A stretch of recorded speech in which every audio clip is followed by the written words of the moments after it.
ओम शांति। आज है 23 अक्टूबर 2023। आज बाप दादा के अनमोल मधुर महावाक्य सुनते हैं। मीठे बच्चे, अब मनुष्यों द्वारा मिले हुए मंत्र जंत्र काम में नहीं आने हैं, इसलिए तुम सबसे अपना बुद्धि योग तोड़ एक बाप को याद करो। आज की मुरली से प्रश्न है, भक्ति की कौन सी बात ज्ञान मार्ग में नहीं चल सकती है? उत्तर है, भक्ति में भगवान से कृपा अथवा आशीर्वाद मांगते हैं। ज्ञान मार्ग में आशीर्वाद व कृपा की बात नहीं, यह पढ़ाई है। बाप टीचर बनकर तुमको पढ़ा रहे हैं। तकदीर का आधार पढ़ाई पर है। अगर बाप कृपा करे तो सारा क्लास ही पास हो जाए, इसलिए ज्ञान मार्ग में कृपा व आशीर्वाद की बात नहीं। हर एक को अपना अपना पुरुषार्थ जरूर करना है। आज की मुरली में गीत बजा है, मैं एक नन्हा सा बच्चा हूँ। ओम शांति। यह है भक्ति मार्ग के लिए पुकार, छोटे और बड़े की, क्योंकि समझाया गया है भक्त तो यज्ञ तप जप आदि करते हैं। समझते हैं इनसे परमात्मा से मिलने का रास्ता मिलेगा। फिर ईश्वर को सर्वव्यापी कहना, मैं भी उनका रूप हूँ, मेरे में भी भगवान है, यह कहना तो झूठ है ना। वह कोई दुख सहन नहीं करता, भगवान तो अलग चीज है ना। यही मनुष्यों की भूल है कि जिस कारण दुख भोग रहे हैं। तुम्हारे में भी कोई विरले बाप को जानते हैं, माया घड़ी घड़ी भुला देती है। बाप तो बार बार कहते हैं, तुमको श्रीमत देते हैं कि अपने को आत्मा समझो और मुझ बाप को याद करो।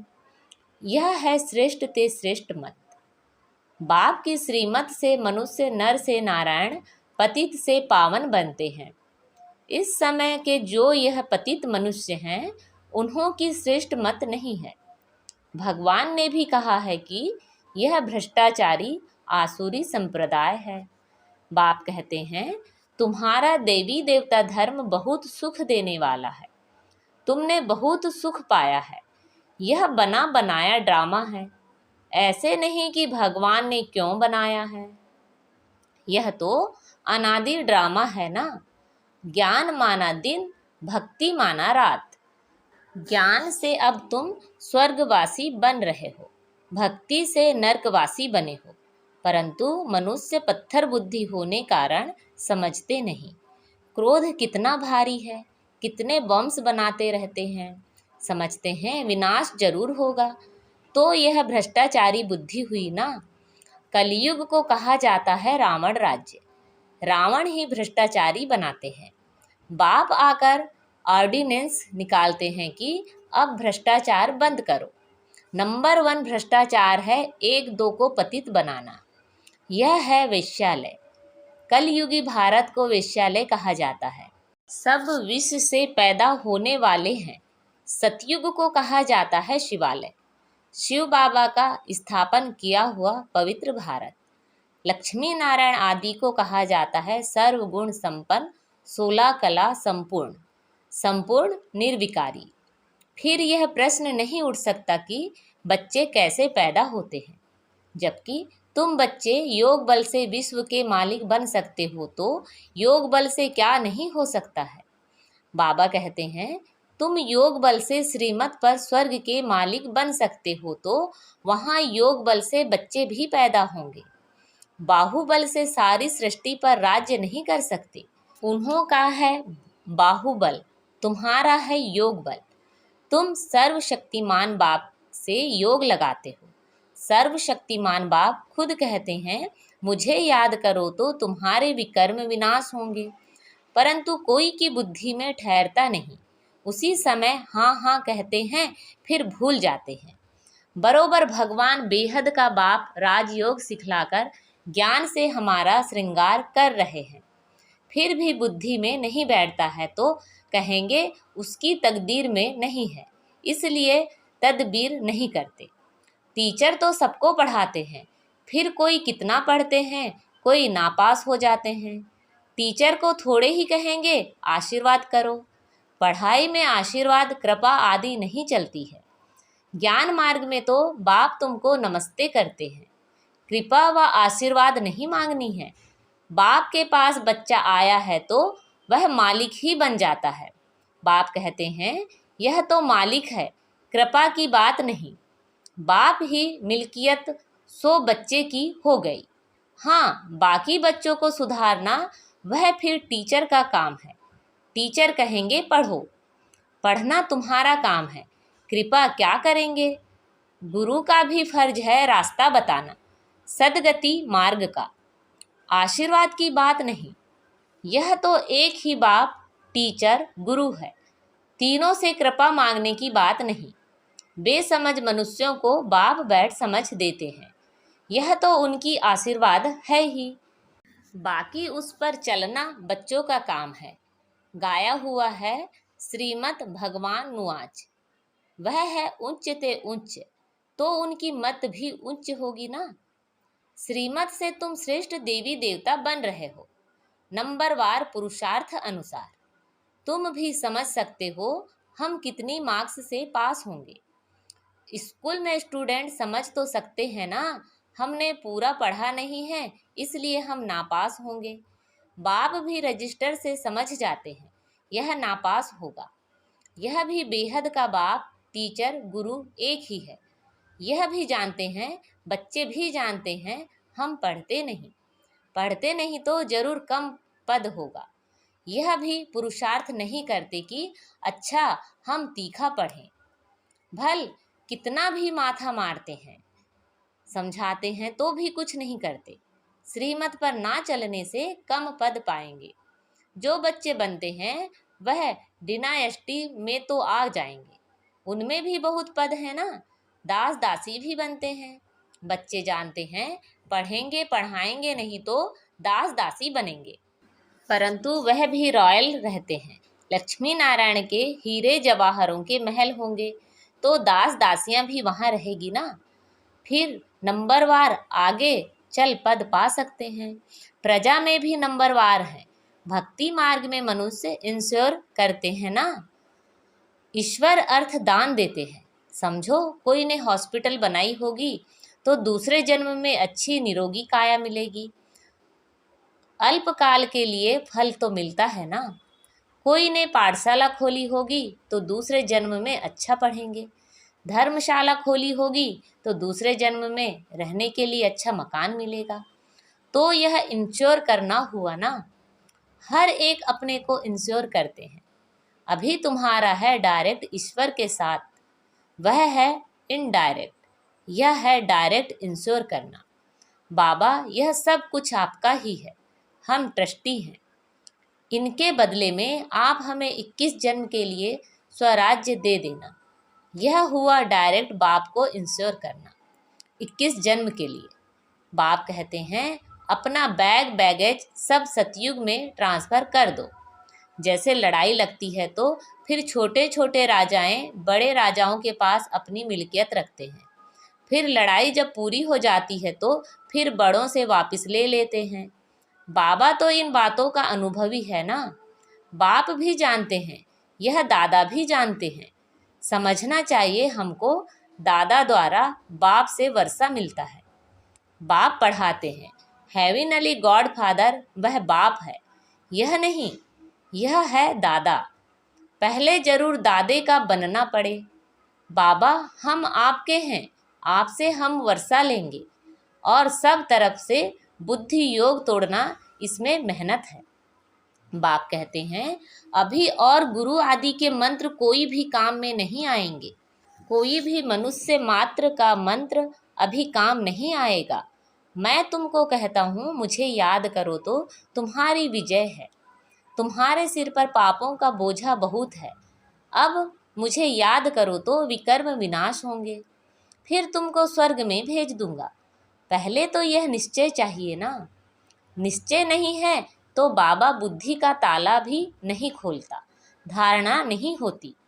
बाप का बने तो वर्षे का भी हकदार बने, बुद्धि में बैठता नहीं है। कोई कोई नए भी पुरानों से तीखे चले जाते हैं। बाप तो अच्छी रीति समझाते हैं, जितना जो पढ़ेंगे उतनी कमाई है। यह God fatherly knowledge source of income है। तुम विश्व का मालिक बनते हो नॉलेज से। मनुष्यों में यह ज्ञान थोड़े ही है। अब तुम मेरे बच्चे आसुरी संप्रदाय से दैवी संप्रदाय, भ्रष्टाचारी से शिष्टाचारी बन रहे हो। सिवाय श्रीमत के कोई भी शिष्टाचारी बन नहीं सकता, नहीं तो फिर अंत में सजाएं खाकर वापस जाएंगे।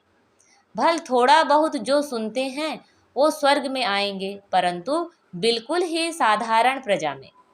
मर्तबे तो नंबरवार होते हैं ना। वहाँ ऐसे गरीब नहीं होंगे जो किसी को रोटी नहीं मिले। यहाँ जैसे गरीब वहाँ नहीं होते। सुख सबको रहता है, परंतु ऐसे नहीं समझना है।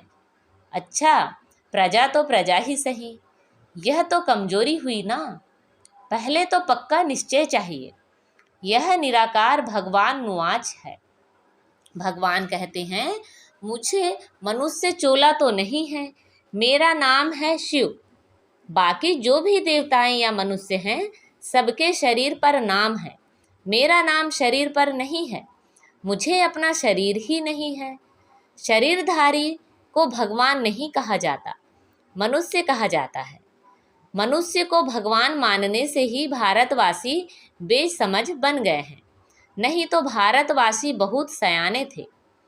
पहले भारत में कपड़ा आदि बहुत रिफाइन अच्छा बनता था। अभी तो वह चीज़ बन नहीं सकती। तो स्वर्ग में साइंस भी सुख के लिए होती है। यहाँ तो साइंस सुख दुख दोनों के लिए है। अल्पकाल का सुख मिलता है, दुख तो अपार है। सारी दुनिया खत्म हो जाएगी तो दुख हुआ ना। सब त्राही त्राही करेंगे। वहाँ तो साइंस से सुख ही सुख होता है, दुख का नाम निशान नहीं। यह भी जिनकी तकदीर खुलती है वही समझ सकते हैं। तकदीर में सुख नहीं है तो समझ नहीं सकते। बैरिस्टर भी नंबरवार होते हैं ना। कोई तो एक एक केस का 10-20 हजार रुपया लेते हैं। कोई बैरिस्टर को देखो तो कोट भी पहनने के लिए नहीं होगा। यहाँ भी ऐसे है ना, या तो राजाओं का राजा बनते या तो पाई पैसे की प्रजा बनते हैं। तो बाप बैठ बच्चों को समझाते हैं, भारत ही इस समय सबसे गरीब है। भारत ही फिर साहूकार बनता है। दान हमेशा गरीबों को दिया जाता है। धनवान इतना उठा नहीं सकते हैं। गरीब साधारण ही यह ज्ञान उठाएंगे। साहूकारों को दान देना यह लॉ नहीं है। तुम गरीब हो ना, तुम्हारी मम्मा सबसे गरीब, फिर वह विश्व की महारानी बनती है। ड्रामा ही ऐसा बना हुआ है। गरीब जास्ती उठाते हैं क्योंकि दुखी है ना। साहूकार तो बहुत सुखी हैं। वह तो कहते हैं, हमको तो यहाँ ही स्वर्ग है, मोटर गाड़ियाँ, पैसा आदि है। जिनको पैसा नहीं है, नर्क में है, उनको आप ज्ञान दो। ऐसे भी कहते हैं। तुम्हारी है अब गॉड फादरली सर्विस। तुम भारत के सच्चे सर्वेंट हो। वह सोशल वर्कर्स हैं, जिस्मानी मनुष्यों को थोड़ा सुख देते हैं। यह तो सारी सृष्टि को साफ कर पवित्र सुखी बना देते हैं। यह तन मन धन से भारत की सेवा कर रहे हैं। अच्छा, मीठे मीठे सिखी लदे बच्चों प्रति माता पिता बाप दादा का याद प्यार, गुड मॉर्निंग और नमस्ते। रूहानी बाप की रूहानी बच्चों को नमस्ते। हम सब रूहानी बच्चों की रूहानी माता पिता बाप दादा को याद प्यार, गुड मॉर्निंग और नमस्ते। आज की मुरली से धारणा के लिए मुख्य सार हैं। अपना पुराना बैगेज 21 जन्मों के लिए ट्रांसफ़र करना है। इंश्योर कर ट्रस्टी हो संभालना है। निश्चय बुद्धि बन पढ़ाई करनी है। गरीबों को ज्ञान दान देना है। भारत को पवित्र बनाने की सच्ची रूहानी सेवा करनी है। आज बाबा ने हमें वरदान दिया है, अपने हर कर्म और बोल द्वारा चलते फिरते हर आत्मा को शिक्षा देने वाले मास्टर शिक्षक भव। जैसे आजकल चलती फिरती लाइब्रेरी होती है, ऐसे आप भी चलते फिरते मास्टर शिक्षक हो। सदा अपने सामने स्टूडेंट देखो। अकेले नहीं हो, सदा स्टूडेंट के सामने हो। सदा स्टडी कर भी रहे हो और करा भी रहे हो।